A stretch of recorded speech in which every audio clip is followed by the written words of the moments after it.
अच्छा रुको, एक मस्त चीज दिखाता हूँ। अगर मैं इस क्यूआर कोड का कुछ पार्ट डैमेज कर देता हूँ तो क्या ये क्यूआर कोड स्कैन होगा? अब इसके लिए आपको ये समझना होगा कि आखिर क्यूआर कोड बनता कैसे है। तो जैसे ही मैं अपने नाम का क्यूआर बनाने के लिए जनरेट क्यूआर पे क्लिक करता हूँ तो ये सारा इनपुट डेटा बाइनरी में कन्वर्ट होता है और यही सारे बिट्स मिलाकर क्यूआर कोड का रॉ डेटा बनाते हैं। अब इस बाइनरी साइज के हिसाब से एक ब्लैंक मैट्रिक्स तैयार होती है और यही वो ग्रिड होती है जिसमें क्यूआर कोड के सारे ब्लैक एंड व्हाइट मॉड्यूल रखे जाते हैं। अब क्यूआर कोड के अंदर के डिजाइन के लिए सबसे पहले तीनों कोने में बड़े स्क्वायर जनरेट होते हैं जो कैमरा को क्यूआर कोड का साइज, पोजीशन और एंगल समझने में हेल्प करते हैं, जिसे हम फाइंडिंग पैटर्न्स कहते हैं। और इसके अलावा ये पैटर्न्स जनरेट होते हैं और इसके साथ ही हर डेटा ब्लॉक के साथ कुछ एक्स्ट्रा पैरिटी बाइट जोड़कर उस क्यूआर कोड में फिल कर दिया जाता है और तब जाके फाइनली हमारा क्यूआर कोड जनरेट होता है। अब इधर जैसे ही मैंने अपने क्यूआर कोड का कुछ पार्ट तो उसे स्कैन करते ही मेरा स्कैनर उस क्यूआर कोड के डैमेज पार्ट का रीड सोल्वन मेथड और उस पैरिटी बिट की हेल्प से उस एरर को रिजॉल्व कर देता है। अब इस मेथड को आप इस तरीके से समझ सकते हो कि अगर किसी सब्जेक्ट के मार्क्स और टोटल दिए हुए हैं और आप किसी एक सब्जेक्ट के मार्क्स हाइड कर दे तब भी आप टोटल की हेल्प से उस हिडन मार्क्स को फाइंड कर सकते हैं। और ऐसे ही रीड सोल्वन मेथड भी काम करता है जो एरर को रिजॉल्व कर देता है और इसीलिए फाइनली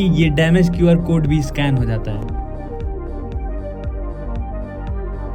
अगर दो जगह पे पार्ट डैमेज हो जाए तब क्या होगा मैं बताता हूँ। तो मैं इस क्यूआर का दूसरा पार्ट भी डैमेज कर देता हूँ। अब आप ये समझो कि ये एक्चुअली में स्कैन कैसे होगा। अब मान लो कि किसी सब्जेक्ट के मार्क्स टोटल दिए हुए हैं और मैं किसी एक सब्जेक्ट का मार्क्स हाइड कर देता हूँ तब भी आप टोटल की हेल्प से आप उसको निकाल पाओगे। अब इसी मार्क्स को अगर मैं ग्रिड में लिख देता हूँ और हॉरिजॉन्टल और वर्टिकल दोनों साइड टोटल लिख देता हूँ तो और भी ज्यादा मिसिंग डेटा आप रिकवर कर पाओगे, यानी टोटल के बेसिस पे आप मिसिंग डेटा को फाइंड आउट कर सकते हो। ऐसे ही सिमिलर लेकिन इससे कहीं ज्यादा powerful Reed Solomon method QR code में यूज होता है जो एरर को रिजॉल्व कर देता है जिससे हमारा क्यूआर कोड स्कैन हो जाता है। सेम मैकेनिज्म इस सीडी रोम में भी यूज होती है, यानी अगर इस पे स्क्रैच आ जाए तब भी इस रीजन की फाइल करप्ट नहीं होती है और सीडी चलती रहती है।